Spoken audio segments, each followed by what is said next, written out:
In this video, I'm going to show you how to log in to TradeLocker. So the first thing you want to do, you must have an account with one of the brokers or prop firms which actually does support TradeLocker. So over here, I have an account with Blue Markets, which is a broker which does support TradeLocker. As you can see over here, it has a TradeLocker Live and the demo. So you can trade either with the demo currency and demo balance or with a live account, whatever you want to do.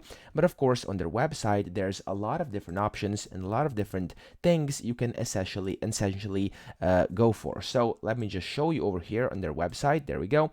You have a lot of prop firms and brokers. So if you go to prop firms over here, once you're on their website, click on start trading, and then over here you'll see start now.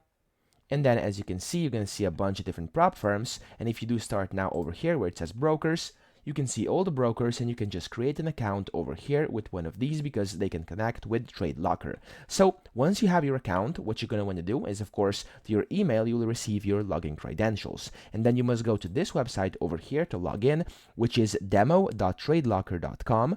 Or if you were going with the live account, it's going to be live.tradelocker.com. Okay, so it's either live or demo.tradelocker.com. So just go with the one you have. For me, I have a demo account over here using Blue Markets over here where I have an account. And then there is going to be my login credentials. I'm just going to paste it in really quickly so I can show you how we can log in. You're going to have to paste in your email, your password, and then your server over here, which is going to be Blue Demo. And if I press login right now, as you can see, there we go. I'm now signed in to my demo account and I can just start using it. So that's pretty much it. I hope this video helped you out. If it did, please subscribe to the channel and help me out as well.